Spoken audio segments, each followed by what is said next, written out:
Hello, everyone. Welcome to another day of reactions from Easy Allies. The Summer Game Fest continues. We are here to see what Keighley has hyped up as one of the biggest announcements of the Summer Game Fest. I'm Michael Damiani. I'm joined once again by Brandon Jones. It's early. Hey, Daniel Bugworth Hello. and Michael Huber. Yo. I got Brandon and Bloodworth's names crisscrossed in my mind for a second. I was about to say Blood Jonesworth or something. I was like, yeah. Yes. Welcome to the morning. It's a good Brandon morning. Jonesworth. Please, Jonesworth is my butler. Jonesworth. What's up, chat? Wrong mic. Chat thinks your mic is strange. My mic is strange. Let me see if I can fix that real quick for you, chat. Strange. Keighley's playing the biggest of the licensed songs right now. So funny.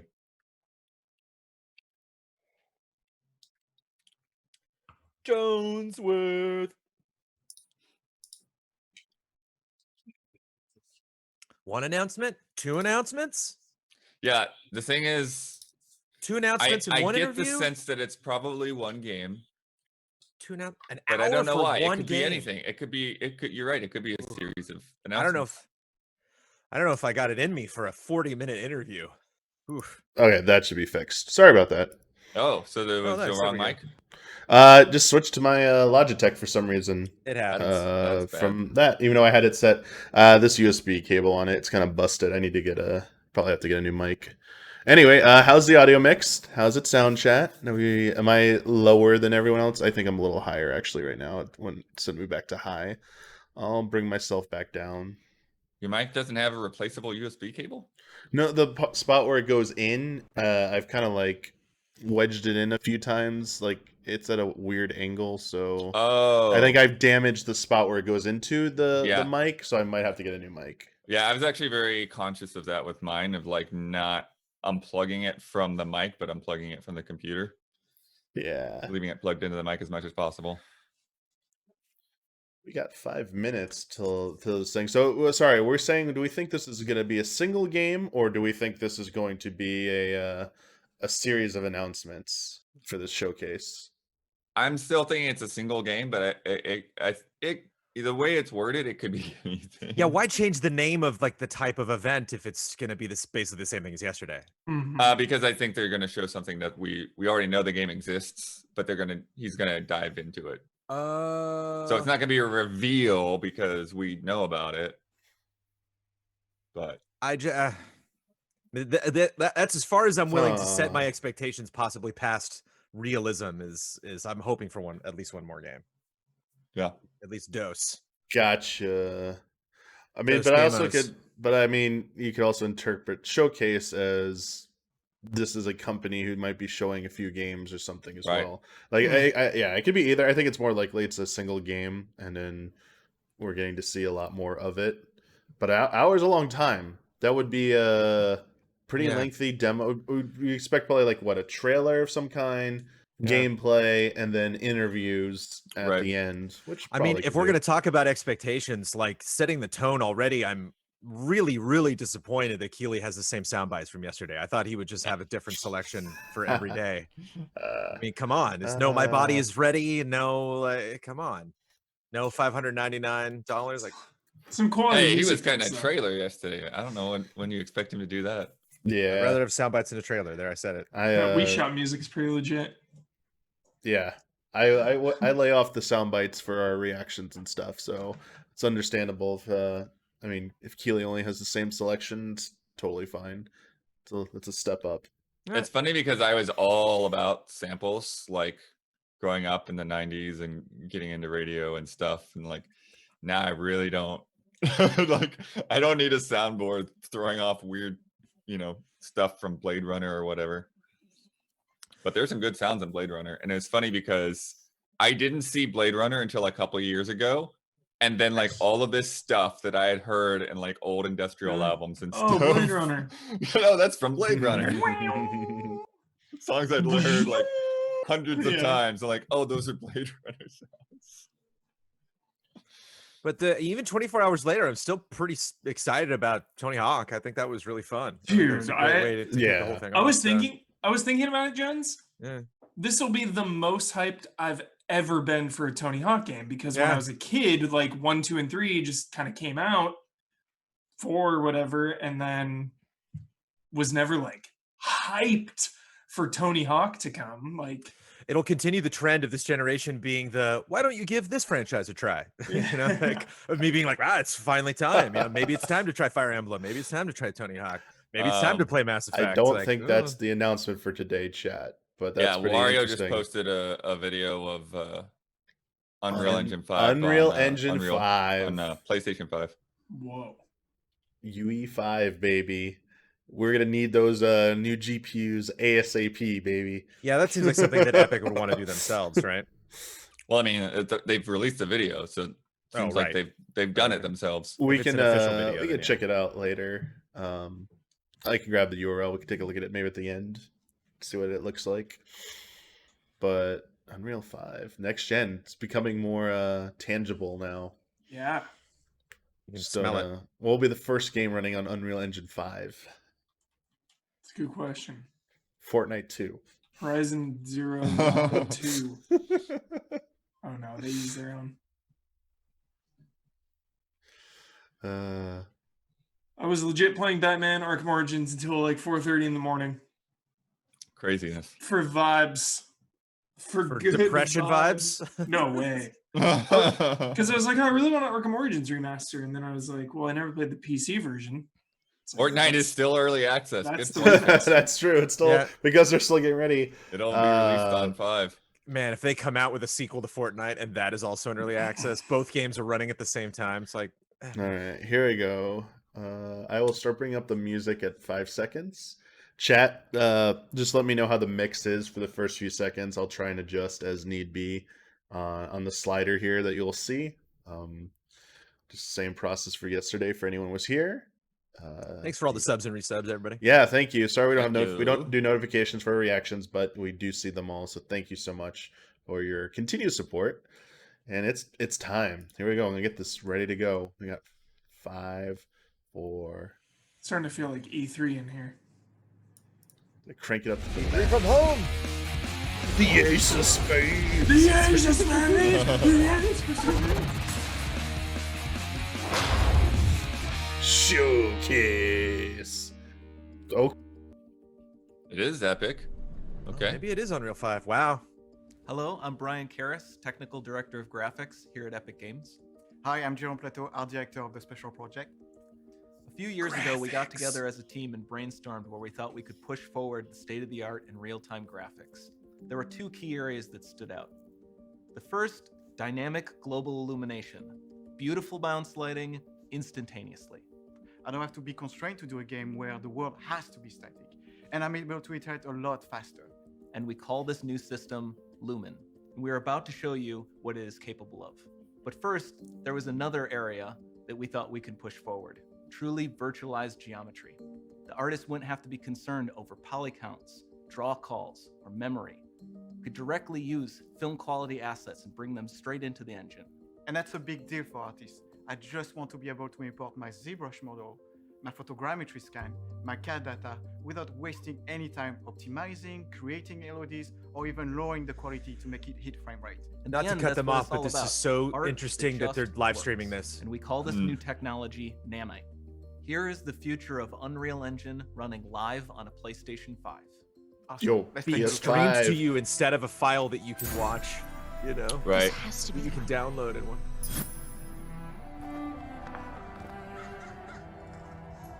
Cora, dude. It's Cora. No, I'm kidding. Holy shit, that looks amazing. This one Uncharted DLC? I saw it Uncharted at first too. Before we continue, let's stop a moment and take a look at some of the key features of this demo. Much of what you see was built with Quixel Megascan assets, but instead of using the game versions, we used the cinematic versions, which would typically only be used in film. There are around 1 million triangles each, and thanks to virtual texturing, they all use 8K textures as well. 8K! Nanite can render an insane number of triangles very quickly. There are over 1 billion triangles of source geometry in each frame, that nanite crunches down losslessly to around 20 million drawn triangles. What does that many triangles look like? This isn't noise. These are the triangles, each a different color. Most are so small that they look like noise. Here. Nanite achieves detail down to the pixel, which means triangles are often the size of pixels. This amount of geometric detail requires shadows to be pixel accurate as well, and nanite can do that too. Wow. Speaking of lighting, all of the lighting in this demo is completely dynamic, with the power of Lumen that even includes multi-bounce global illumination. No light maps, no baking here. Without GI, all of that beautiful lighting is gone. With Lumen enabled, we can move the light and the bounce changes instantly. Okay, let's keep going. So you're saying this will be in Mario Maker 3?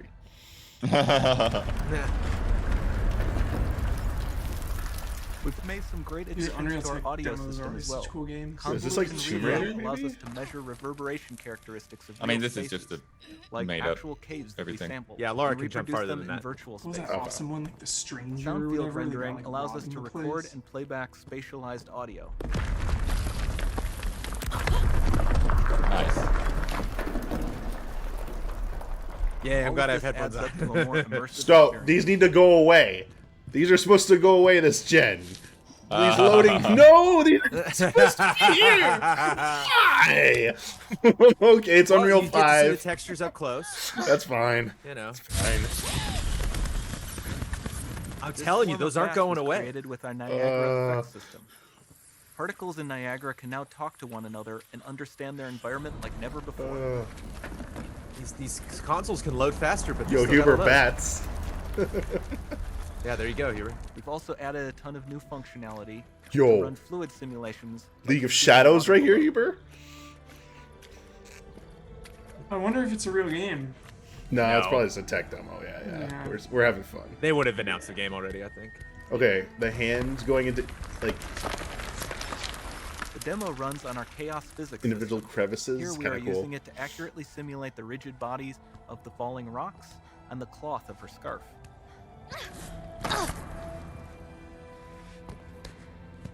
Scarf hype. Yeah. I'm not gonna lie, they look like Uncharted does Yeah. that. Some Yeah. Jedi Fallen Order / yeah, Uncharted vibes yeah. going on. Yeah.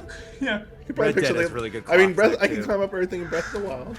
Kind of all Okay. wrapped Now that up the in environment is so a complex, recore we've needed to / greatly improve our enslaved animation systems aesthetic. to adapt.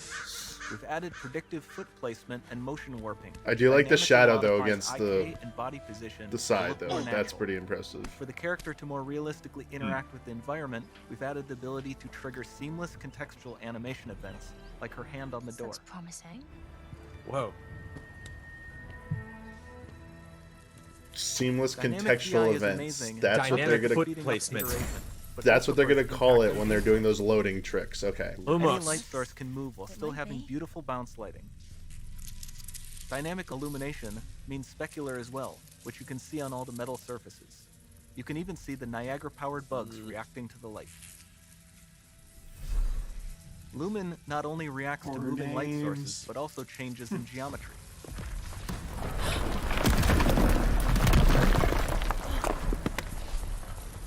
Changing lighting like that's pretty good. Remember we mentioned high poly assets? This statue was imported directly from ZBrush and is more than 33 million triangles. No baking of normal maps, no authored LODs.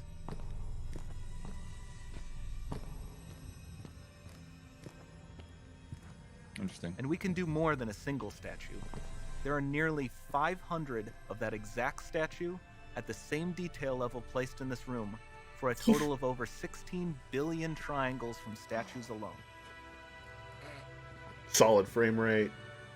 Over this entire I demo, dig that we're there not are just watching. I mean, we are hundreds watching a of movie, but I billions like of that triangles. it does appear that this is being played instead of just like, you know, an animation to demonstrate all of this, which they have done in the past. Just a really cool looking video that they can pause and rotate, but that there's like a character focused in this, a playable character.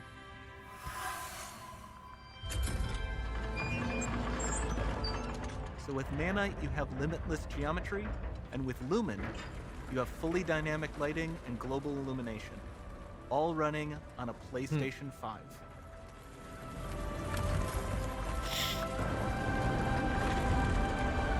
Let's see, Final Fantasy 7 Remake on this. Yeah, man, Horizon 2, let's do it! That door's gonna load correctly now.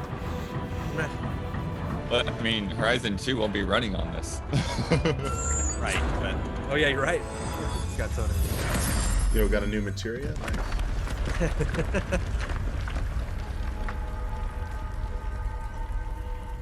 There's not much time left. And this doesn't need to be constrained to small rooms. It can stretch all the way to the horizon. Oh, we in the cinematic shot? Yeah. The portal, it's open. Don't fail me now. Whoa.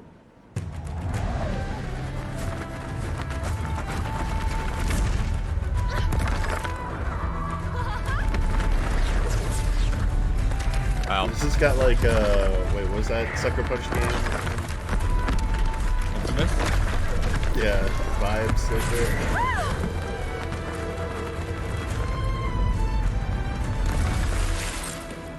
Gotta have a portal.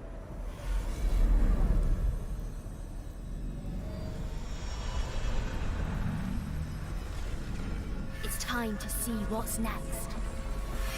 Watch a game reveal right now. Do it.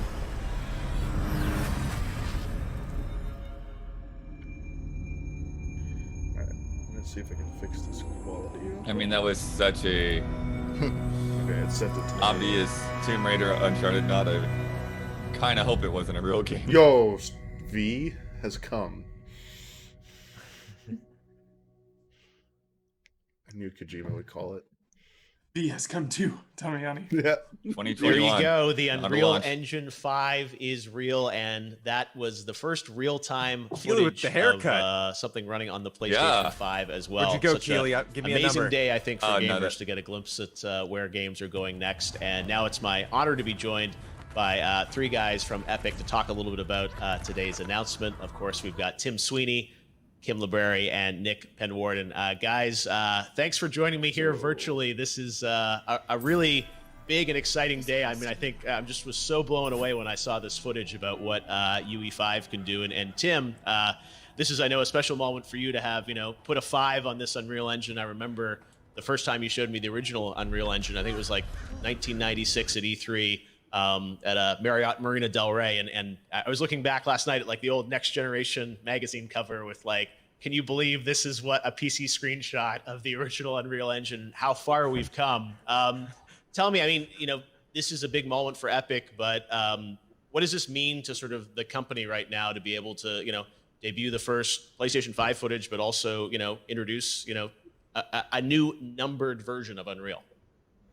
Well, this really Core is PlayStation a 5 footage. generational leap or more in technological capabilities. And It's not a game we can play. the hardware that Sony is launching is absolutely phenomenal. Not only an unprecedented amount of graphics power, but also a completely new storage architecture that blows past architectures out of the water, and it's far ahead of even the state of the art and the highest end PCs you can buy. And so, with Unreal Engine 5, we set out to build a new generation of technology that empowers creators to create photorealistic scenes that are indistinguishable from reality, and to do so with a very high degree of productivity, right? I mean, there are two problems in game development, right? One is the features needed to achieve complete realism, but the other big problem is just the cost and time it takes for an artist to create a major new piece of content for a next generation game.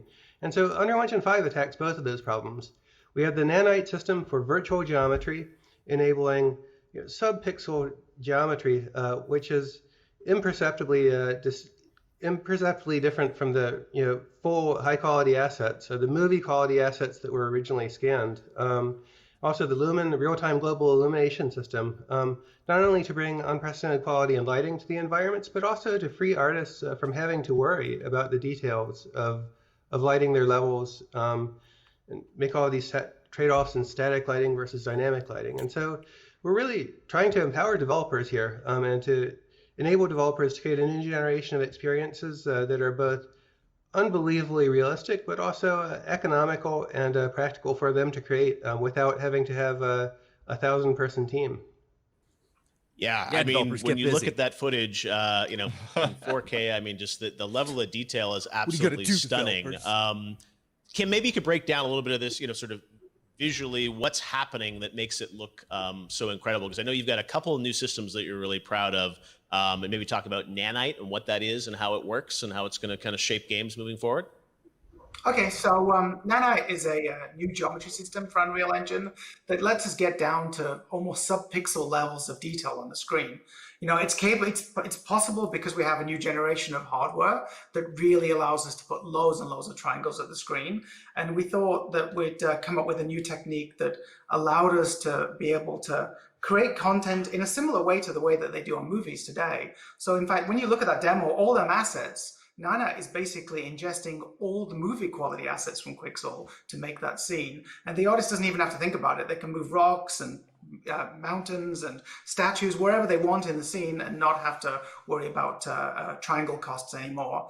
Lumen, the global illumination system that Tim mentioned, that just produces incredibly realistic and accurate bounce lighting. So wherever you place a light in the scene, its effect on the whole world is seen instantly by just moving things around. It's amazing. Yeah, when I saw that demo, I was just so blown away by the visual fidelity, and also I think how much felt, at least to me as an end user, how much felt that so much of the environment was streaming in real time in so much detail, especially that sequence where she's flying through the environment. Mark Cerny has talked a lot about PlayStation 5 and the incredible bandwidth it's going to have to move data from the SSD right onto screen. Nick, can you maybe talk a bit about how that's sort of manifesting itself in this demo? I assume some of those improvements in PS5 are enabling types of things that just weren't possible in previous generations. Yeah, so Nanite enabled the artist to build a scene with geometric complexity that would have been impossible before. There are tens of billions of triangles in that scene, and we simply couldn't have them all in memory at once. And so what we end up needing to do is streaming in triangles as the camera is moving throughout the environment. And the I/O capabilities of PlayStation 5 are one of the key hardware features that enable us to achieve that level of realism.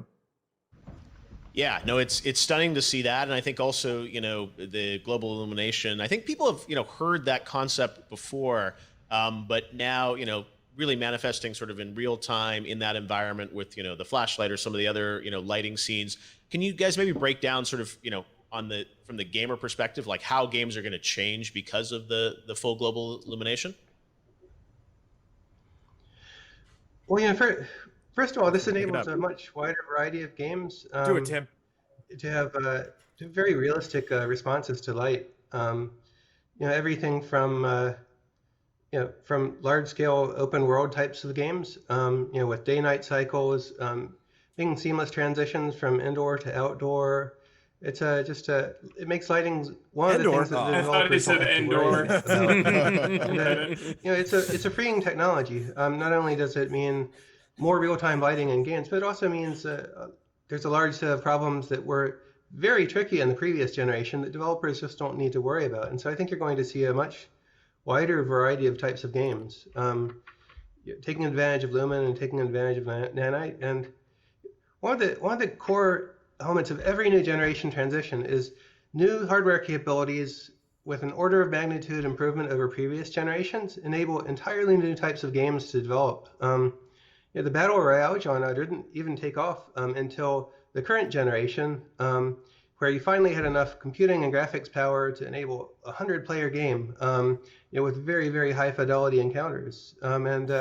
This new generation of technology that we're building with Unreal Engine 5 and that Sony's empowering with PlayStation 5 will enable entirely new types of game experiences that we can't even anticipate yet. Yeah, there's been a lot of talk over the past couple of weeks about the next generation and kind of will the leap be as great as previous generations? What are the types of things we're going to see? I think this demo, at least to me, is the first kind of real-time example of something that really grabs me. And I just want to confirm, like, what we're seeing there, that's all, like, you can actually play that with a controller? Like, that's not kind of frame dumped or anything? That's actually playable?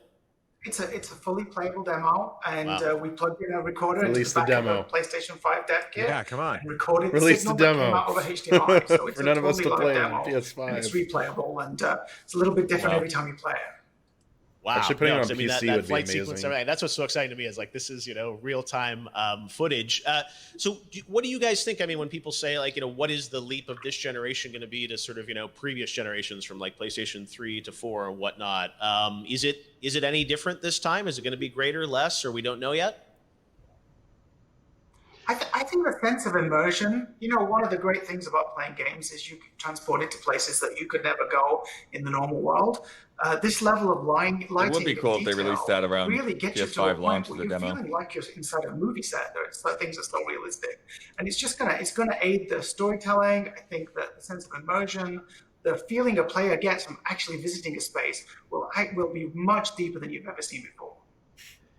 And the ability of the hardware and the engine to stream in massive amounts of content as you're going through a huge environment, I think that's going to have a much bigger impact on gaming than people are expecting right now. Until this next generation of hardware, previous generation console games had to be built to load data off of a spinning mechanical device, right? That has its roots in the 1950s, and now. Sony's storage system is absolutely world class. Not only the best in class in console, but also the best on any platform, better than high-end PC. I think this is going to enable the types of immersion that we only could have dreamed of in the past. The world of loading screens is over, and the days of pop in and geometry popping up as you're going through these game environments are ended, and the resulting effect is the ability to build games that are fully immersive from start to finish over hundreds of hours of gameplay, if that's your game. Yeah, no, incredible what I think this is going to enable. We've talked a lot about PS5. We know obviously Unreal Engine runs kind of across all platforms, including mobile and PC and Xbox, of course. What's your take on like what you're showing here? How is that going to scale to to other systems? Like this demo we're seeing, is that will that run on the Xbox Series X? Will it run on PC? How will it be different? Can you guys give us some context on that? Tell me about that PC. Well, I mean, Unreal Engine 5 is going to run across all of our supported platforms, next generation console, current generation consoles, as well as Switch? mobile devices. Switch? One of the key features that we've been working on is being able to build content once and deploy it across devices. So on higher end hardware where we can support Nanite directly, we'll be able to render scenes at the fidelity that you just saw, like on PlayStation 5. For, say, an Android or iOS mobile device, what we will be able to do is have tools that help to scale that content down so that you'll be able to take the game that you built at the highest fidelity level for console and bring it to all other devices. Tim, do you have a sense between like sort of all the like Xbox, PlayStation, all these other systems, like sort of they've made somewhat different choices, also some similar ones, obviously with SSDs in both. Do you have a sense of how they're going to sort of compare in terms of power, or how you look at sort of like the overall landscape? Well, we love all of our babies, and we can't make comparisons or pick favorites. But the Nanite technology we showed here is going to run across all next generation consoles and high-end PC.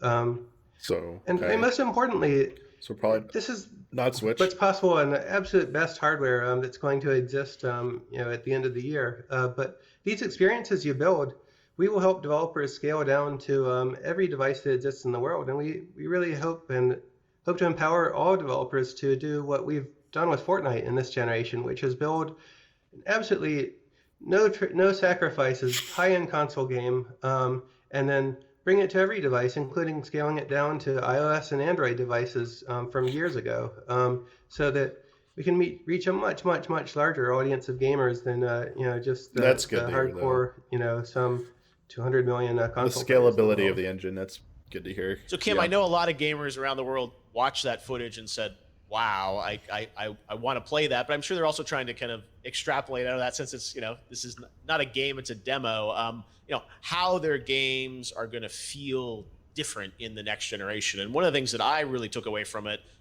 was that flight sequence at the end, which was just incredible. And with, the sort of the rubble coming down and things moving. Could you maybe talk about sort of how the game experience might change with UE5? Sure, it's going to look, visually more beautiful, but how is it going to play different? So traditionally on this current generation, if you wanted to make a photorealistic environment, the way that people do that is they bake lighting into the environment. The problem with that means the environment is not dynamic. You can't move things around. You can't incorporate user-generated content because you don't know what it is prior to shipping your game. But with this technology, with the Lumen technology and Nanite, it means that worlds can be super rich and super dynamic. So not just destructible components, but mutating components and things that change beyond the release of the game. Every day, an environment could have grown and changed, and that can all be calculated live. And does that extend to I assume destructible environments and whatnot, and allowing people to sort of, really that sequence in the flight where you sort of, saw the sort of tower crash down or whatever. That felt to me, I just hadn't seen that level of detail in a game like that. And some games like Uncharted or whatever sometimes have big destruction moments, but it felt like that was so detailed and so realistic. Is that partially because you can now move the environment more in real time? Yes, and even effects like when we open that big dome where all the statues are, the light just floods in and bounces all over the place. You really, the way you would have had to do that in the past is you would have to cheat. And now it can be fully dynamic. You can blow a hole in the sky and the light will come through, and even choose randomly colored lights. If you put them into the scene as a player, then they're going to have an effect on the whole world and it'll still look realistic.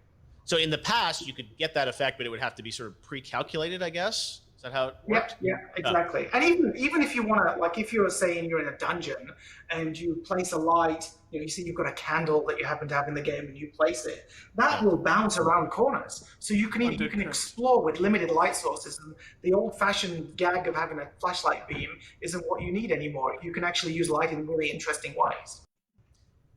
Yeah, and even beyond games, Unreal Engine has been applied to so many amazing aspects of entertainment. Of course, I think everyone knows The Mandalorian, how that used Unreal Engine, and there's the Weather Channel. There's so many other uses of UE. Can you guys talk about how sort of UE5 is going to kind of tie into those experiences? And I think I assume you see this convergence of kind of everything coming together through an engine like Unreal in terms of just realizing entertainment. How will UE5 sort of, be used in those fields, or how will that change the pipeline for non-game experiences too? So one of the great things about Nanite is that it finally allows content creators of all kinds to be able to use movie quality assets. So there really won't be a difference. If you're building an environment for a film versus a video game, or you're making an IP that's transmedia, you can build things the same way now. And that was we had so much exposure to film customers over the last few years using our engine that we really wanted to remove the barrier for them and for all game makers. Right now, you pick a high resolution asset you want, you load it in, you don't have to think about making levels of detail or normal maps or any of the usual stuff that goes with making game content. It's a pretty freeing experience for anybody trying to tell a story or to make an experience. That's amazing. So, in the eyes of a consumer, you'll see an asset that's in, a movie, and that they literally can drag that over to the game now. Whereas I guess in the past they would have to sort of, reduce down the polygons and kind of scale it down for a game engine. Yeah, and in fact, actually, Quixel, that's also part of Epic. Their assets, they come when you take an asset from the Quixel store. There is a movie quality version that would be used in movies. I guess they were involved a lot in the Jungle Book movie a few years ago, and many movies today use Quixel assets. And they also have versions of them assets that are suitable for games. Now, you don't have to have that distinction. Nanite will just take the movie asset and do the right things with it. One of the things I know when you guys moved to UE4, a lot of people, were worried about, it's breaking some of the pipeline of things that people had done previously. And it sounds like with this engine, you're saying it's going to be kind of a pretty seamless transition to UE5, right? That's important for you, sort of have the forwards compatibility? Yeah, absolutely. We want to support developers bringing their games from UE4 to UE5, and in fact, remake, we'll be doing that ourselves with Fortnite. So Fortnite we confirmed. will be shipping Fortnite on next generation console on John's UE4, Arcanine is Unreal Engine and then next 3, year we'll be bringing Fortnite to UE5 as well. So we'll be testing out that experience of bringing a game along. So Fortnite will be UE5 next year, and making sure the transition is manageable. Wow. Yeah. Fortnite obviously is such a phenomenon. That's making me wonder if earlier, that's why Tim, with battle royales, but also I feel like Fortnite has turned into really kind of this metaverse-like platform where we're seeing kind of different experiences powered by Unreal. And I was wondering if you guys could talk a bit about that, because I look at the Travis Scott concert and I see that as an amazing experience, but it sort of was an interactive music video in a way. And then you watch the YouTube video for his new song, it's actually just what was in Unreal. How do you see all those sort of worlds of entertainment combining, Tim, longer term? And obviously, based on what Kim was saying, it's now going to be even easier, I guess, for the assets to move. But from an experience standpoint, do you see kind of a blending of games with more traditional entertainment powered by Unreal? Yeah, absolutely. All of these worlds are colliding right now in real time. We're seeing the sort of film production that's being done on The Mandalorian and other projects all around Hollywood, film and television. Being able to move directly to games in the future. Right now we've brought Marvel content into Fortnite and Star Wars content into Fortnite, and each of those processes started with rebuilding their movie quality assets for real time, using our tools. But in the future, this is going to be an exercise to build every asset exactly once and then deploy it everywhere. And the future isn't just going to be about Unreal Engine serving a bunch of separate markets. We're helping architects visualize their creations now, and that's awesome. We're helping film and television makers, virtually produce their work in real time, with actors in front of and actresses in front of cameras and big LED screens instead of green screens, and it's making the production process much more efficient, real time, and higher quality. But in the future, all of these assets are going to come together, and Epic's not going to just play a role in supplying creation software to all of these different industries. We're going to help everybody reach consumers with real-time 3D content. When General Motors released their Corvette car configurator for the 2020 Corvette, it was powered by Unreal. It was running in the cloud, and you could go there and you could configure your car right then. But that was disconnected from the rest of the gaming world. The next step with all of those types of experiences, Corvettes every day. Is to enable them to alter the content for all of their internal work, whether you're designing a home for a customer as an architect, or you're designing a car, or you're building a television series. We want the next generation of these experiences to be bringing all of those assets directly to gamers in a fun way, deploying them into Fortnite and every other Unreal Engine license-use games, being able to reach a vast consumer audience that way, right? It's like the transition that the world went through in the early days of the internet, and then social media. For a while it was just companies talking to customers one-on-one, and now you have the ability to reach customers directly through your Facebook page or your Twitter page, your Twitter account, or anything like that. But the next generation of these experiences is not just text and video. It's real-time 3D. It's a social experience where players are together with all of their friends and experiencing all of these companies' content together in real time. And it's a world that's not going to be powered by advertisements that pop up and annoy you. It's a world that's going to be powered by awesome content that these companies make available to power your entertainment experiences. And we're blazing this path to some extent. They are still ads, Tim, but I hear what you're saying. Right. Heading in this direction. That was an ad for that guy's music, but anyway. And, I think this is the next step in the entire digital content industry, not just gaming, but the whole thing. Everything's an ad. I couldn't agree more. It's so exciting to feel that games are going to be at the center of this. But as you said, I think this those shared experiences that you're having in Fortnite, even a concert experience. There's no gunplay or combat involved. It's just a shared kind of experience, which is so compelling. And as you said, powered by Unreal. And then when you think of, as you said, those movie assets and all the other assets coming together in a world, it's really exciting. One thing I wanted to ask you about was the content creation path, because we've seen a lot, especially in Fortnite, with creative mode and a lot of fans of Fortnite starting to build levels, and obviously UE, you guys I think have really focused on kind of making it accessible, lowering the royalty rates for kind of, upstart developers. Can you maybe talk a bit about sort of your vision of kind of how easy it is to, build something in Unreal? I mean, are we going to get to a level where it is sort of like a Photoshop where you can kind of just jump in and build a game, or what is that barrier to entry going to go down in the next generation? You know, Epic is working to address the whole range of content development scenarios, all the way from your AAA game developer or your feature film in Hollywood being produced using world-class photoreal assets, all the way down to indie game experiences and content creation for the 100 million people who want to build stuff but aren't professional modelers and haven't had training in that. And the continuum of experiences spans Fortnite Creative, which has been used by over 100 million people, all the way up to Unreal Engine 4 and the Unreal Editor, which is an insanely powerful piece of software that's actually pretty complicated to learn. But over time, these tools and technologies will be coming together in some exciting ways, and we're not ready to talk about all of it yet. But Epic is really thinking about and putting a lot of effort into addressing the entire continuum of content development and content deployment scenarios. And we feel that the state of the world is a little bit broken right now. If you look at the app stores on smartphones, you have 250,000 games, each competing for the top 10 charts, where virtually all of the sales occur. And you have a small number of winners and a whole lot of losers in that way, and it's not a fair situation for game developers. And you have a lot of amazing games that just get lost because they haven't been discovered. More and more we want to enable content creators to reach the audiences within existing games.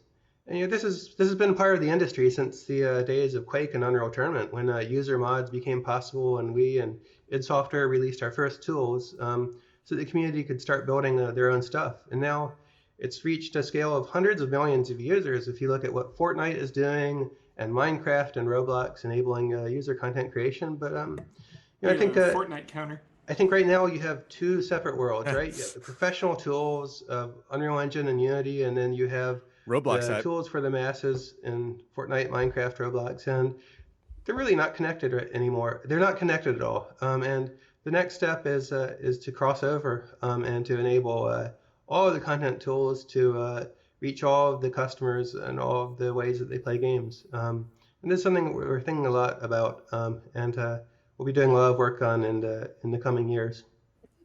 It's awesome to hear. We've talked a lot, obviously, about like graphics and lighting and things that are very powerful and visual that grab you. But I want to talk about the underlying architecture a little bit, and things especially like online services. And I know that's something that Epic has focused on, about kind of connecting people, even crossplay, but also finding ways to kind of bring communities together. And I guess some of that's tied to UE5, but also it's just a general platform approach. But can you maybe share a bit on kind of your vision on the other aspects of Unreal and Epic, and how that's going to sort of evolve over the next few years too? Oh, sure. Today we're showing Unreal Engine 5 for the first time, but we're launching the Epic Online services to all developers in the world across 5 platforms right now. And you can download the Epic Online Services SDK and use it right away. What this is the set of all of the online features that we built for Fortnite, including cross-platform friends that span 7 platforms, enable players to connect together with all of their friends everywhere. Despite the different account systems and friend systems that exist on each platform, on the console platforms and on Steam. And we're opening it up to all developers for free. And the goal here is to help all developers work together to accomplish what we accomplished with Fortnite, and to build a cross-platform social ecosystem together with all of the other developers in the industry, right? Instead of players being siloed into the one platform they're playing on, we want them to be able to reach all of their friends everywhere, but also build up friends across multiple games. And that's the really interesting thing about the Epic account services that we're launching. If you choose to use Epic accounts in your game, then you can reach the entire Fortnite player base, which is over 350 million accounts worldwide. And more importantly, it's 2.2 billion social connections between players.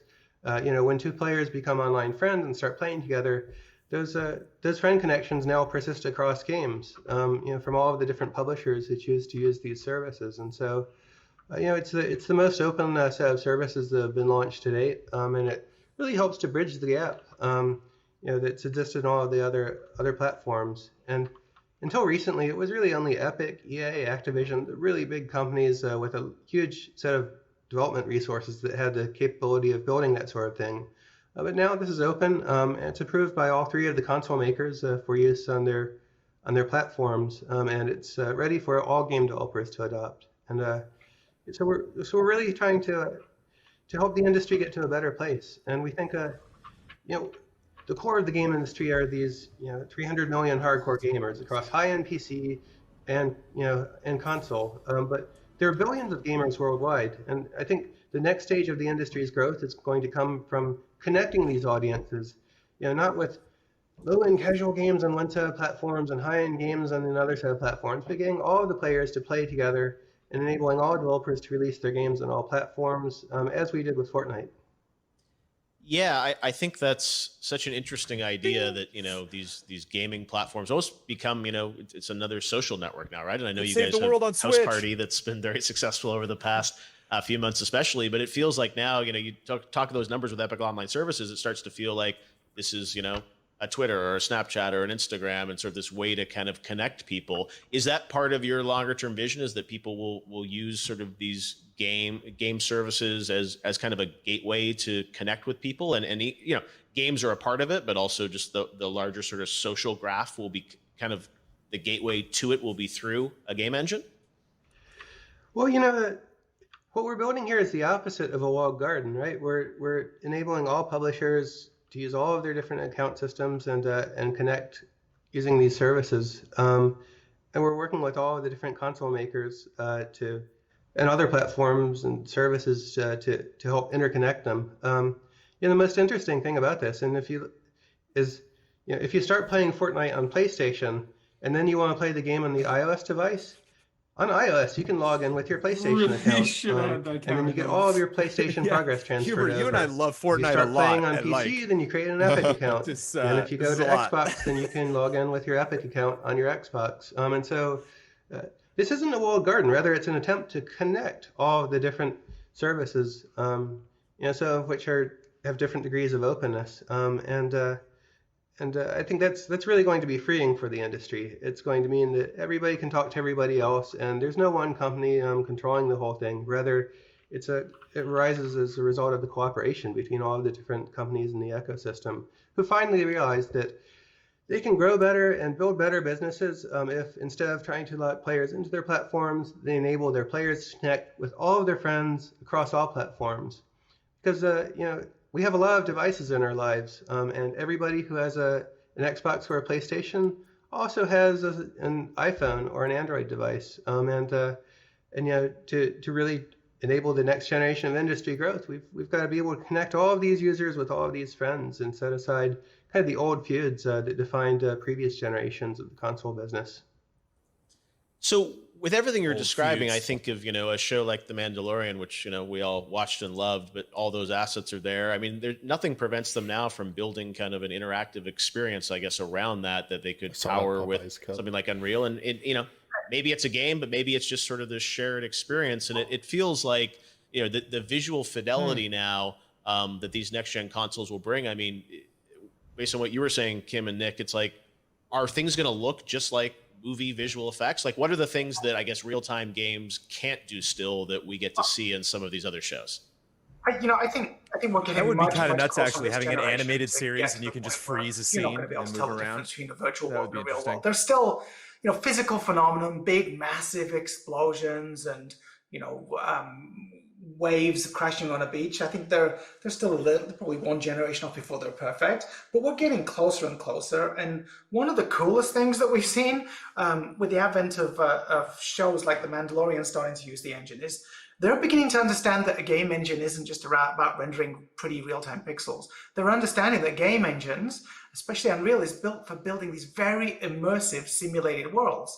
So we're seeing people say they've got a car chase in their TV show that they're trying to make, then they'll actually drive cars with steering wheels and joypads to race against each other and then film that after the fact. So it's starting to become very almost like very Matrix way in the way that they're using simulation for cinematic content creation. And I think that's just going to get more and more common. And as they start to rock the potential of what real-time interactive entertainment is about, I think you're going to see traditional storytellers making the move into video games, and I think and backwards and forwards. I think you're going to see this very, very fuzzy world where it's just entertainment. You're building an IP. It can be a game. It can be a TV show. It can be all of these things, and it's going to be a pretty exciting decade. And I'm sure some people saw that, the showcase that you guys just showed, the demo, and everyone's like, I want to play that game. But we should clarify that's not a game, I don't think, right? It's just a tech demo? It's a tech demo. Yes, okay. Yes. No, we feel it's the best way to present, especially something that was built for the Game Developer Conference, is to show something within the context of gameplay. So, and it also means, we wanted to improve some animation systems in the engine. Oh, that was what so they're it was going to show much better to actually have a world that you can walk through, play, jump, whatever. Keeps it yeah, real. that's like one of my big questions with a lot of this stuff is like when was it's real Pro Skater 1 that's and what we 2 like remake to going see to is that actually people be can announced? actually play through that. And yeah. again, originally going to be May. We're going to hold that. Blows me away when you that see that final sequence of the flight, and that's the kind of thing that I think we've all been waiting for, is to see that glimpse of where games are going next. So it's really exciting to see how you guys keep pushing the technology to the next level with UE5. And I know it's going to be, if that was a game, who would review year, it? I think that's so Damiani. We'll see some I'm calling next gen games this I feel holiday Damiani shipping would probably on, put a stamp on that. UE 4.25, I think, right? And then next year is when we'll see UE5. Is that right? Yeah, that's right. We're planning on having a preview of UE5 available early next year, and then shipping the full 5.0 later in the year. Yeah, and I imagine characters will also improve. I know you guys have done a lot of work there with sort of character technology. We already talked about with Nick, the idea of streaming more into the environment. No load times, as Tim mentioned. I mean, these are other things that I guess are going to sort of impact the game experience. But are there other dimensions that you think the next generation will sort of evolve to with UE5? I mean, I think the character stuff feels like, to me, another area where we're not quite the same as what's going on movies yet in terms of character technology. Yeah. But I'm sure you guys are pushing on that too. I'm very confident. Oh, sorry, go ahead, Tim. This is just the tip. Yeah, you should have labeled what this is. We've shown digital humans technology in the past, but Epic and the 3 Lateral team that recently joined us are going to be pushing that to entirely new levels. Not just in graphics fidelity, but also Andy Serkis is capturing. Andy Serkis just wakes up. That's the face on his face. Yeah, like that's the face of chat for the last 30 minutes. Can build digital humans that are. Oh, that's an old UE4 demo. We have a lot of investments going on that we'll hear about over the coming months and over the next year. Also, at the core of this, this isn't a big open world demo, but open world technology and enabling worlds without bounds is the key initiative that's uniting all of this. Virtualized geometry is one part of it. Planet of the Apes. Thanks, global illumination with Lumen is another part of it. But ultimately, this comes together to empower huge streaming seamless environments, and that creates an entirely new direction for games to go. And remember, this is not just a graphics engine, right? It's a full simulation engine. It aims to power every aspect of simulating a realistic environment, including very detailed physics, and vehicles, and collision, and destruction, and everything else. I think you'll see a qualitatively different set of games built for the new generation than what we have here. And it's going to be very exciting because we don't yet know exactly what they're going to be. And how does you guys mentioned Fortnite moving to UE5 next year? Like, I mean, how is this going to impact Fortnite? Do you think in terms of like the game with UE5? Sure, you don't want to spoil much, but it's like just technically sort of like, is that going to enable the game to evolve too? Way more. Well, it puts a vast amount of additional new power in the hands of all of the creators who build Fortnite, both within Epic and the 100 million or so outside of Epic. It's going to be very interesting to see where this enables the game to go in the future. I think what we have now is a very, very small fraction of what the game will be in the future, and it's going to be very exciting to see the Fortnite team evolve it and have all of this new power in their hands. When I see it as, it's a game, but it also feels like a platform in a way that it's enabling, these other, there's battle royale game, but there's creative, and obviously we've started to see, other experiences with music artists and whatnot. around it. So it feels like it is this, this beachhead to sort of a bunch of other content. Is that how you view it? As sort of this, sort of this? I mean, people have used the term, sort of metaverse, but is that sort of the longer term vision? Is that Fortnite can sort of grow to wherever creators want to take it? Yeah, they define a platform as an ecosystem in which the most of the content is not created by the company that operates it, right? And I think if you look at Fortnite today, it's not that, but anything's possible in the future. I think that's a very interesting direction for the whole game business. Every game developer is thinking about this problem of how to not limit their experience by the 10 or 100 or 1,000 people on their development team, but how to uncap the entire world's creativity to enable an entirely new generation of game experiences to be developed in an entirely new way. I think Mafia. Yeah, well, I think UE5 obviously shows the high end of the we got to talk aspiration about that for after the everyone fact. to We've been capped, y'all. Be able to maybe make, and yeah, that demo is We've been absolutely capped. stunning. Before we go, I wanted to ask you, like, that demo, how long did it take you guys to build? How many people worked on it? Can you give us a sense of, like, how that came to life? Well, we started thinking about it straight after GDC was when we started thinking about it. We knew Brian's nanite technology was beginning to come online, and but the bulk of the work, I would say, started from sort of September through to March, and I think the team, it probably peaked over this, but I think it was about 24 people that worked on the project overall, and with a bit of help from our friends at Quixel. If it hadn't been for the Quixel Megascan library, we couldn't be able to populate that world. Yeah, well, I'm sure everyone looks at that and says, I want to play that game, and I know we're not necessarily going to get it, but it hopefully will inspire a lot of creators around the world about what will be possible, with UE5 and also the next generation systems. So, yeah, I feel real excited now about what we're going to get to see for the rest of the year for all these next gen games, and of course into the future. Thanks as always for joining me, guys. It's great to see the first look at UE5 and hear about where Epic's going. And yeah, the future looks Love quite you, top bright. right guy. Thanks, Love guys. you. Cool. Mhm. Thank you. Thanks. Bye. A bold decision to sit in front of the window, I think.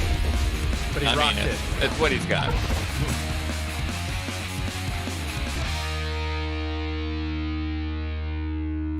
What's Geoff gonna say about the next thing? I mean, he probably won't, since we don't have anything on a schedule for the short term. Ghost of Tsushima's tomorrow. He already announced that, right? Right. But yeah, there'll be a state of play. So Have you been seeing these tweets? Did you see WB Games Montreal's tweet? Yeah, it's Thank you very much for the enthusiasm for our next project. At this time, our channel will showcase the studio, who we are, and why we love making games, so stay tuned. Years away, Jones. But I love it. Yeah, okay, thank you guys for the enthusiasm that you built. You're tweeting this stuff. No one else is talking about. Like, okay, everybody, thanks for looking at us, but that's not what we intended. We didn't tweet out teases for you to watch what we're doing. Yeah, and the Piscatella tweet I think is interesting. Yeah. Dude, I mean, I think Piscatella. So what Piscatella is talking about is that it takes big teams and a lot of investment to make stuff that looks that good. But I think kind of to the point of what they said here at the end is this is using library assets. They didn't build all this stuff from scratch. Yeah. So it really just depends on what kind of thing you're going for. But yeah, I mean that's true of a tech demo anytime. But I think a lot of what they spoke to making this stuff easier as well and less, so it will be less expensive. So it's going to fall somewhere in the middle. A full game's not going to look necessarily that good, but there's a lot of things that you can look forward to from what this demo looks like. It was interesting that the environment was so realistic, and yet the character was very, don't want to say cartoony because she looked great, but was definitely more of a, I don't know, there's kind of more an artistic flair to her face. Her eyes, were kind of Disney princess sized, and that was just an interesting contrast between those two things. Just style wise, but again, I don't know how much Yeah, well, I mean, it's like Uncharted, right? Like Uncharted people don't look like real people, but definitely more realistic than that. Yeah, I just thought it was an interesting. She kind of seemed to like a little fish out of water there. And thank you tuning everybody again. I know some people in chat were disappointed by that, but obviously we don't want to, cool your jets if you're frustrated. I understand. And I certainly have some notes on that. I don't know specifically if we want to talk about technically the demo. I'm super curious about just Epic in general and just why they chose Summer Game Fest to announce this. Well, I think this was going to be their big. They had a big presentation in a theater lined up for GDC. This is what they're going to show there. They're going to have, probably all the same talking points on stage, and they needed a venue. They needed a way to be able to talk about this stuff without scripting it all out. And I think it was just, Geoff finding that opportunity. And it's definitely more of something that the industry will care about more than the general consumer. So I will be interested to see the Digital Foundry take and all of that, and see what other developers have to say in response to these things, rather than just like people's first reactions to how it looks on the surface. I think for me with an announcement, though, it's tricky because that was a pretty long interview, and kind of not knowing what else is going to happen, not having a setup for the structure of kind of what they were going to talk about. It's like, okay, we're going to spend 10 minutes talking about this and then 10 minutes talking about this part of it. Just kind of having a big, long interview with two guys mostly being quiet the whole time, just kind of watching Tim Sweeney talk and just kind of being like, are they, not necessarily like, are they going to show more because I need more announcements today, or I need there to be more packed into this, but just kind of like, where are we going? Because they did kind of, show this tech demo that seemed to be like the point of what they were doing for this interview. And then we're now moving on to talking about what the company is doing. And I think one of the most interesting things is, they canceled they got rid of Paragon, which I think was kind of like one of their most like kind of bleeding edge graphical showcases of the engine that they themselves were producing. And then now, even after showing this demo, we're talking about Roblox, Minecraft, and Fortnite. And it's just like, there seems to be a little bit of a discrepancy there. It just, the whole thing felt a little more corporate, a little more brand manager than yesterday, the Tony Hawk one. And like you said, Jones, just mentioning those old games, like this is PS5 tech and future tech and the next gen reveal, and the possibilities are endless, and they just keep trying to sell us Fortnite. So just the whole thing didn't work for me. Well, I mean, they're selling to developers and movie creators. Like, yeah, that's the thing. Like, they're selling you on the possibility of what everybody else is going to be doing, but obviously, like, we're not going to see the fruits of that until 2022, 23. Yeah, this definitely feels like it was a repurposed presentation from GDC. I mean, I will give it that, like, this is the first thing I've seen besides maybe like the Hellblade stuff that really looks next gen to me. That this is something that's like just doesn't look possible on like current gen. But at the same time, yeah, everything they said about this is that we're not seeing this for a while. In use in any game in next gen, it's probably gonna be like at least a minimum of a year, probably 2 years off. And then how many games are going to utilize it to the extent that we're seeing here in this tech demo, where they're really pushing for like the bleeding edge visuals and stuff. So yeah, I felt it went a little too long and became mostly like a sales pitch. I mean, it was again a repurposed GDC presentation, but it became like the sales pitch. And I'm kind of surprised they didn't, at least Keighley didn't try to curtail that just a little bit. Like, it didn't feel like this needed to be as long. This presentation could have been cut down in half, I think. Yeah. Well, on the flip side, though, it's like Keighley got these guys. He has them in the chairs, so he's like, I'm going to take every opportunity to ask them all of these different questions right now. I just wonder if it could have been like a two-part thing where it's like they're going to show the video and then talk about the video that they just showed. And if you want to learn more, because a lot of people in chat are posting stuff, I guess Digital Foundry just put up their stuff. Obviously, there's lots of other people talking about it, and I'm curious, like Piscatella and Jeff Grubb, and like I'm interested in their analysis of this stuff. But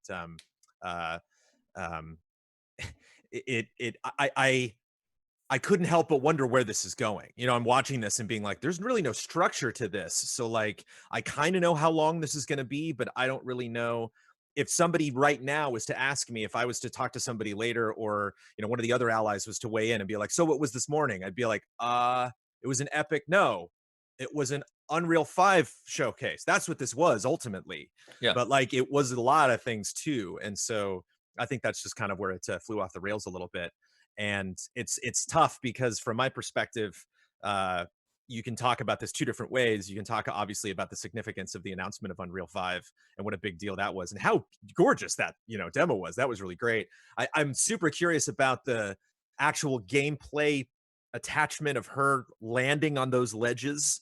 Like could she really run anywhere in that environment, or was that a little bit on rails? But no question in my mind that was all running.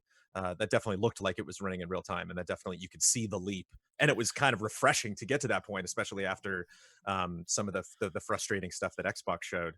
But like there's still some things in here that make it like it's definitely a game. The part where she was turning the turnstile thing, her hand was on like one of like the grip things, and as she pushed it, like slid, like kind of like a visual glitch where like it did it. So like there's you're thinking about, can they do anything? I still think this is very controlled. Yeah, I think this is a very well crafted thing, and a lot of the stuff they're saying sounds exciting, but at the end of the day, I just want to reiterate, I think that this stuff is probably, this level of fidelity is probably not going to be seen in the first year or so of PS5. I'm gonna guess. Like this is like ridiculous. I think we'll see stuff, close, like approaching this from first party and stuff, like, but like we're not going to see it as like the mass market tool, right? Because it's not going to be out there. But I think other developers and engineers are obviously working in the same direction. And I like this being like even a bookend. Like if the fact that this is even a possibility is exciting. Like I don't expect any game to look like this in the immediate future, but the fact that this is even remotely possible on a console is super awesome. I also think it's interesting. I just want to talk about the PlayStation 5 for a second, because like, like that they were like, anyway, that was on PlayStation 5. Moving on. It's like, well, where's the Sony rep? Where's where's Cerny to talk about how that, it's so weird that we're kind of parsing out all of these different PlayStation announcements. And like, to me, that was a question mark huge deal for Sony, what we just saw. And yet this was, so it's just so many cooks in this kitchen that we just saw. This was, talking about the future of Epic Games. It was the reveal of Unreal 5. It was showing off a demo that, we're not going to get to play. It was the first time that we've actually seen anything technically running on PlayStation 5 hardware, but there was no one from the PlayStation 5 development team to talk about how that worked. It was just kind of up to, the Epic team to kind of approximate what that meant. And it was weird. There's a lot of things going on. And so that was kind of strange that it was like not a game you're going to be able to play on PlayStation 5 and not a game that Epic Games will actually be releasing. But they also talked about those things at the same time. So that was interesting. I wonder if Sony's going to now use this footage in the demonstration or in the conversations that they're going to have about the PlayStation 5, or if this is just going to be something that Epic's going to own. I mean, yeah, I don't feel like this is that unusual for Epic. I mean, they pretty much always do a big tech demo when they announce their engines. But it was curious that they focused so much on name dropping PlayStation 5 at the beginning, and then eventually they talked about making it scalable and all of that stuff. But at the very beginning, they're definitely made sure to be clear, like, hey, this is running, this is playable on a PlayStation 5. So yeah, but of course it is a tech demo. It's gonna look better than what 90% of games are gonna look like. Yeah, not more. It's just a Keighley asked specifically, like, okay, Cerny talked about these things. Now we've seen them in play. Can you talk about the connection there? And for a 50-minute interview, it was given like 40 seconds of talk. It just seemed kind of strange that Sony's just handing off all of these announcements to other people, to Wired and to Epic. And, so that was a little weird that we kind of got that piecemeal through another company making their own announcement, like that finally was the time that we got to see something running on PS5. was a bit odd to me, it's just strange because I'm just trying to collect it all in my brain because I am excited about these things. You know, I don't mean to sound pessimistic about it because I completely understand that I actually am as strange as it is, and Keighley did like reiterate it like 4 or 5 times that like this isn't a game, this isn't something that we're going to play. I think there's a little bit of a danger of that, but I certainly appreciate, you know, seeing something with context, you know, press triangle to make this happen, actually seeing her climb up a mountain, you know, being able to pause it, you know, in somewhat real time, you know, and show off, you know, how many billions of triangles they have, and all of the Lumen engine in effect, the difference between cutscenes and gameplay, and just kind of how all of that looks, you know, very similar, no loading. And as opposed to Unreal tech demos that I've seen before that are literally, it's just you're watching a movie, you're watching something that is just a 2-minute clip, you know, that they can just play and repeat. And so I think that's the danger. It's like, you know, if you were to show that, people wouldn't assume, oh wait, can I play this? They would recognize it immediately as just a tech demo. Whereas if you take that one step further and actually make it appear as if somebody is controlling, you know, what you're looking at with a controller, then you run the risk of people being like, well, where is that? You know, when is this going to launch, or is this teasing something else? So I think that was smart, and I appreciate the extra work. And that wasn't like a ton of development time, even just for that. He said September to March, so you know that's only 6 or 7 months. So it's cool. At the end of the day, I loved what I saw. It was just a strange. Really demo. like the lighting. Can't wait. Oh yeah. Can't wait for survival horror next gen. Yeah. Let's go. The bugs that were all moving away from the light when she was shining it into the room.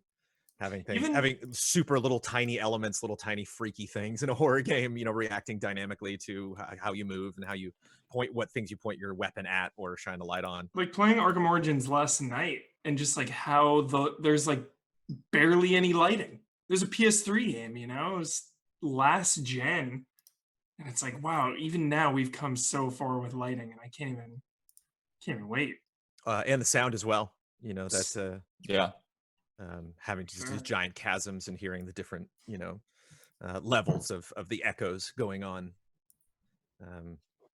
Very, very cool. Doing my best to talk about text. Yeah, I mean that's the thing, is it's like it's all good, it's all important information. It's you know, but it's like one of those things where you kind of have to have a measured response and like understand the significance of it, but it's also not like, I don't know, it's not like this mind-blowing announcement necessarily, right? You have to like parse it all out and think about it all and how it affects everything, and it will be like a gradual change as it gets implemented.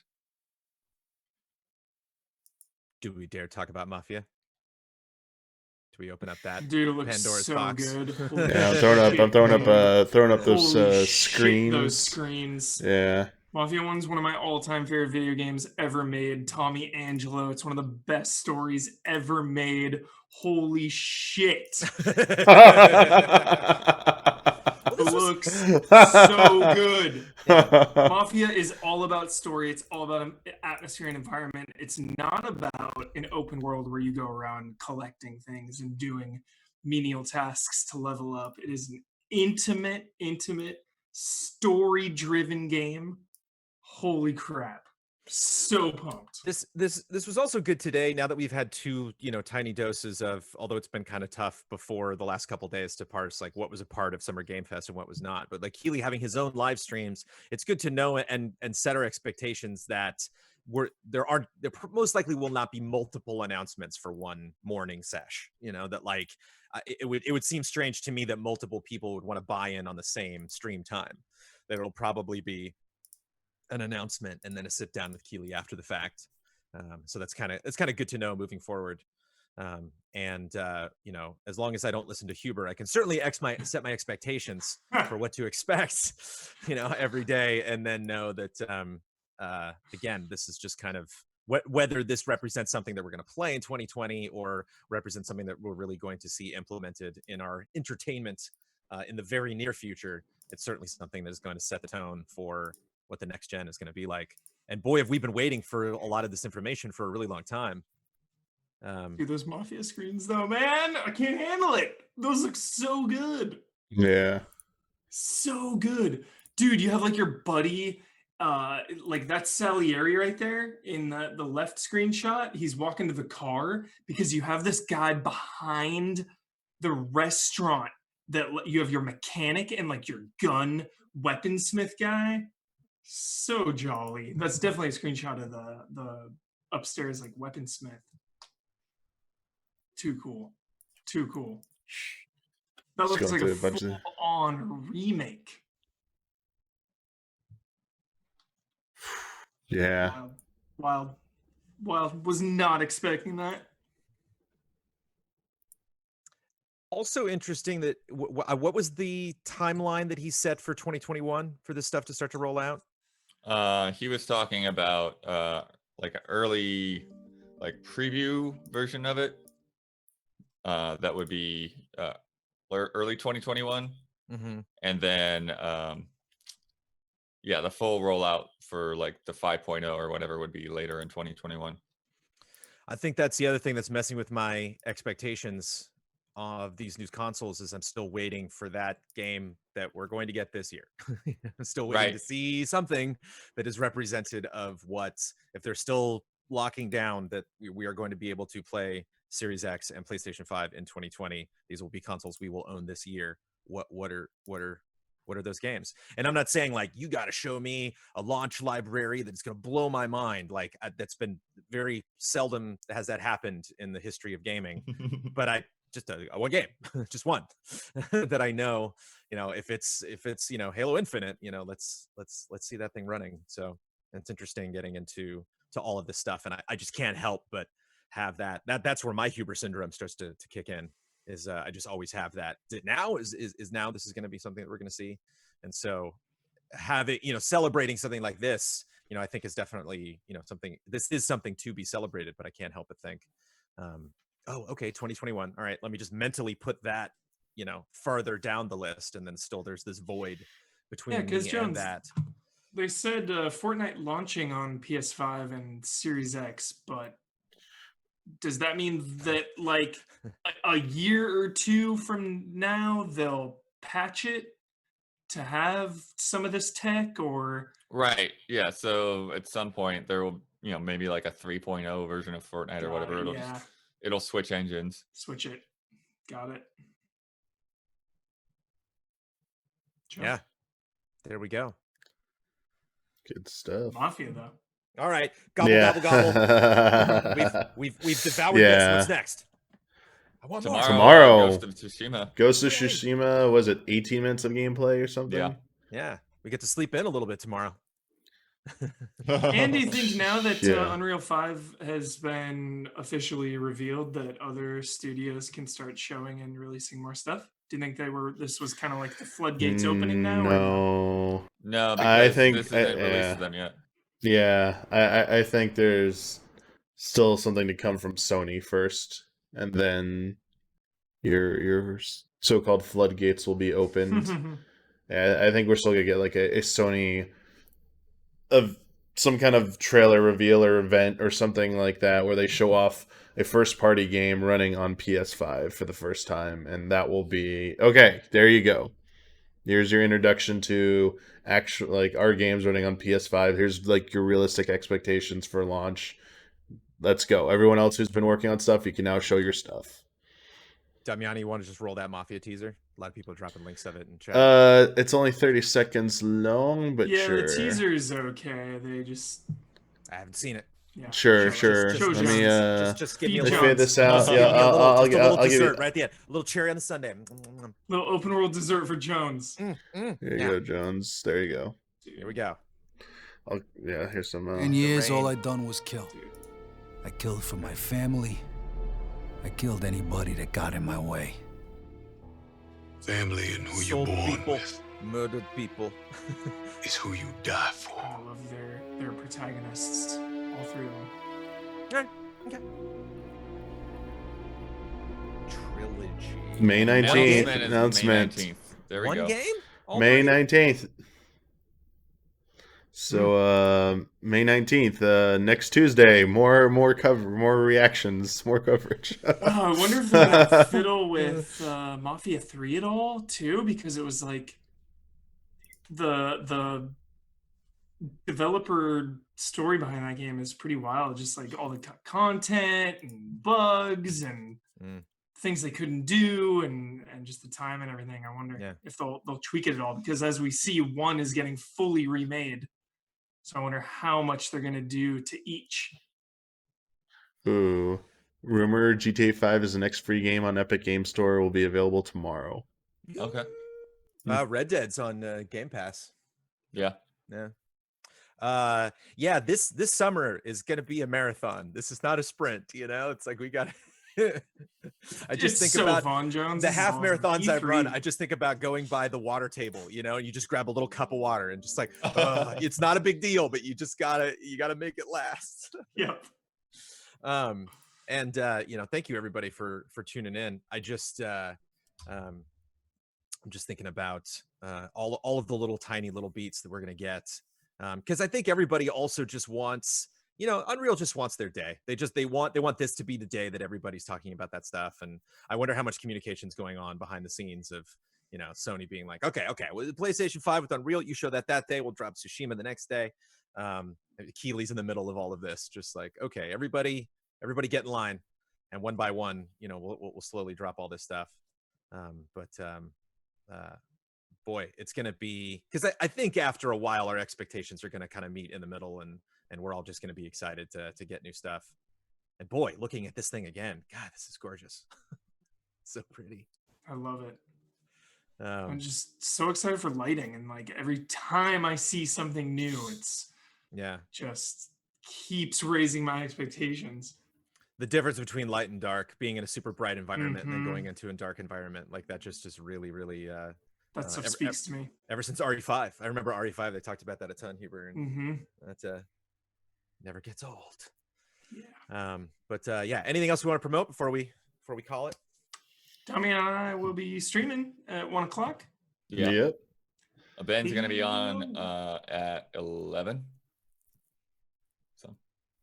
But tomorrow, Ghost of Tsushima, 1 p.m. Pacific, right? It's Pacific, right? Not Release 1 p.m. Eastern. The demo, sucker punch. That would be good. I don't know what the lineup's going to be for that one tomorrow, actually. I know Brad's interested. Hey, Keighley keeps hyping up the comfort of your own living room, engaging with gamers at home. Demo could happen. Just saying. They say demos is in the trailer he did, so we got to get some demos at some point, right? Yeah. Well, they talked about the Steam thing, right? Next month. Sat down with Brad Ellis last night and talked about, yesterday afternoon, and talked about Final Fantasy VII Remake. So I'm going to put that together today. That'll be up today. You finished, Jones? Yep. Had an hour and 10-minute conversation about Final Fantasy VII Remake, and that was very jolly. Nice. So, look forward to that. If one spoiler mode's not enough, 2 spoiler modes not enough. It's 3. It's 3. You got 3. Active spoiler modes, exclusive Patreon. We need more. And thank you so much for our mods dealing with everybody expecting just a wee bit more, or being a little bit confused about how long this was dragging out, and specifically where this presentation was going. Again, I just think with the Keighley stuff, once you get an announcement, that is it. That is, you're basically just watching the post show at that point, and just watching all of the kind of a deep dive into more of what we saw. But we thank you everybody for tuning in and expressing your passions about what to expect of this next gen, because whether all of these companies like it or not, like we're all just frothing at this point. Like we're just all of this hype, I think, is really bubbling to the surface. And I think kind of what we've seen, the shattering of E3, and just kind of all of these particles spreading out through the universe, and we'll just get little shooting stars every day, just little great analogy, Jones. That's beautiful. Well, and in this case, the shattering of GDC as well. Yeah.